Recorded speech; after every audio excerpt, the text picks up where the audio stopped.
Good morning, everyone. My name is Michael Naidrich, and I am a founding partner here at AmeriVet Securities. I'm very pleased today to have Greg Faranello, Head of Rates Commentary here at AmeriVet, for one of our fireside chats. Greg, exciting times again. The Fed's in play. We have a meeting coming up on Tuesday, and I guess a decision day on Wednesday. I think what we'd like to do here is, before we move forward, maybe take a look back at June and get some of your thoughts on that. Sure. Thanks, Mike, for having me back. It certainly is very exciting times for the Fed and for the interest rate market, really globally. And if you look back to the June meeting, our base call was for the Fed to begin to set the stage for lower interest rates.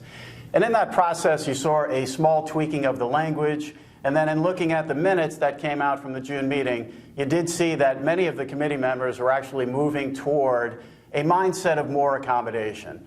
Within that also, the Fed talked about financial conditions, which in fact have actually improved over the course of the last 9 months. But the reason for the improvement in the Fed's mind was more to do with the market expecting accommodation from the Fed than anything else. So they're in it by itself, with a highlighting of downside risks and uncertainty. As Powell has alluded to, the Fed certainly sees the need for more accommodation here. Interesting. So let's talk about the non-farm payrolls that came out. I think they were a little bit better than people expected, but I think Chairman Powell's reaction was interesting. Can you speak about that? Sure. So it kind of goes to the core of the question, why is the Fed even easing, right? So there's a bifurcated market right now, economically on a global basis. On one hand, we've seen an extreme weakening in the industrial side of the economy. So you see that in the global PMIs, the manufacturing, off the back of the trade war and trade tensions. And on the other side, in the U.S., you see a fairly strong consumer.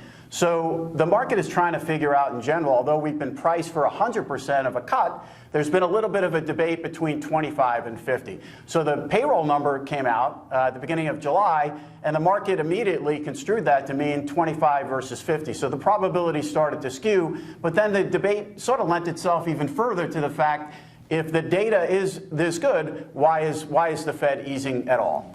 Well, that's an interesting transition, and thank you for setting that up for me, because I guess it was last week, New York Fed Williams had come out and spoke about potentially cutting for 50 versus 25, and the market reacted, and then they sort of said, well, that was an academic piece. So, there's a lot of talk about should it be 25 or 50, and also versus the cut in December, the raise in December. How do you feel about those statements and the reaction the markets had accordingly?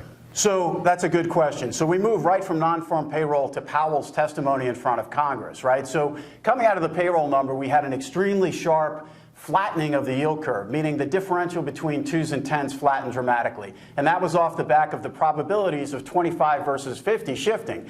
No sooner later, we have the testimony from Chairman Powell, and he's extremely dovish. He's accentuating the negatives and basically mitigating the strong non-farm payroll number. So he spends a lot of time speaking about the Phillips curve, the relationship between inflation and employment, basically saying that he doesn't feel that these traditional measures really hold true anymore. So with that, the market started to skew its pricing back, and there was and has been a fair amount of Fed speak up through the blackout period.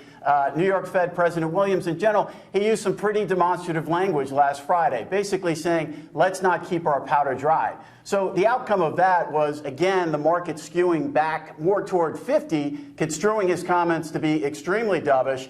No sooner later than the staff at the New York Fed coming out with a statement basically saying, look, his speech was largely academic. So truth be told, I read the speech. You can make an argument that there were academic elements of it, but the reality in general is that he did bring some of that to current day and time. We've since settled back, and now we're resting at about 80-20, 100% priced for Wednesday, 80% for a 25 basis point cut.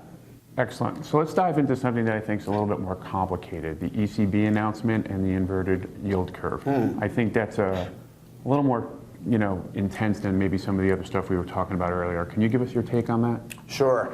So there's been this ongoing debate in terms of what does the inverted yield curve mean? Now, when you look at the U.S. Treasury curve, the majority of that Treasury curve is actually not inverted. So on a percentage basis of the overall curve, the classic signals of what a yield curve inversion would mean are really sending us mixed messages, and that's really been the debate. If you look at the very short end of the curve, we've had a ton of Treasury issuance. If you look at the outcome of the debt ceiling agreement, there's going to be more and more issuance going forward. We're running $1 trillion a year in a pro-cyclical fashion, so even though the economy is growing, we're still issuing more and more debt. And at the same time, you've had dynamics on a global basis where you've got 13 trillion plus in negative yielding securities, both sovereign debt and high yield debt. 50% of the European sovereign market now is negative.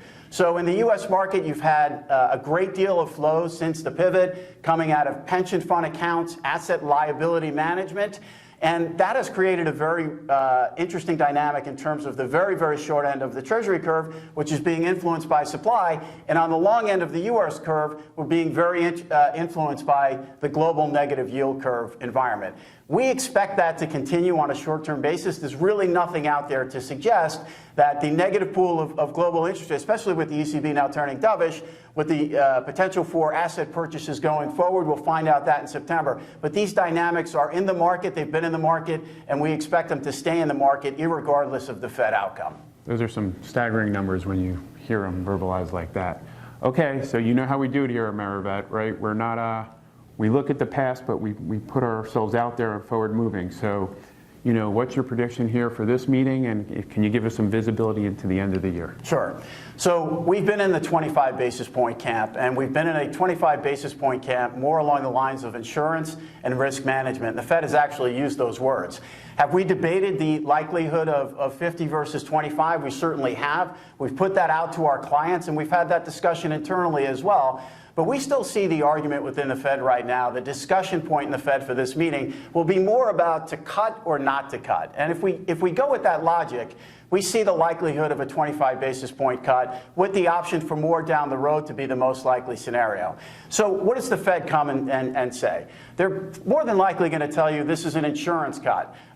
They are very unlikely to tell you it's one and done. And from here, it's really going to be data dependent, right? If the economy warrants it to sustain the expansion, a lot of the terms that Chairman Powell has used in the past, we expect him to use now. There's always the potential for unconventional measures to come into play, and the Fed has spoken about that historically, that they're inclined to use all of their tools, very similar to what you're hearing out of the ECB. So there could be a 25 basis point cut with an element of surprise, but you're generally going to hear some of those statements in conjunction with the Fed also talking a lot about inflation. And from the forward-looking perspective, Mike, that's where it becomes interesting, because inflation expectations have been running extremely low now since the market meltdown of 2018. We feel that is a big part of what the dialogue coming from the Fed has been about and what it will be going forward. So to the extent that inflation expectations remain low, despite the fact that the Fed delivers 25, the likelihood for the market to want more going forward until those inflation expectations are able to get themselves into a higher and more sustained range is likely. So the real debate, I think, coming out of Wednesday's meeting will be more along the lines of the forward pricing. And right now we have a couple of more cuts priced in for this year, and we have some more liquidity priced in for 2020. But our baseline call has been 25 all along, and we're going to stick with it. Okay, well, Greg, first of all, I want to thank you for all the work you do. I know you put a lot of time in over the weekend to have this fireside chat. We're most appreciative, and we're very fortunate to have you here at AmeriVet. To any of our clients on the investment side or the corporate side, if you'd like to get Greg's work or you'd like to have a phone call with Greg, please call your representative. As always, AmeriVet is committed to adding value to all of their clients. We hope everyone has a nice day. Thanks, Greg.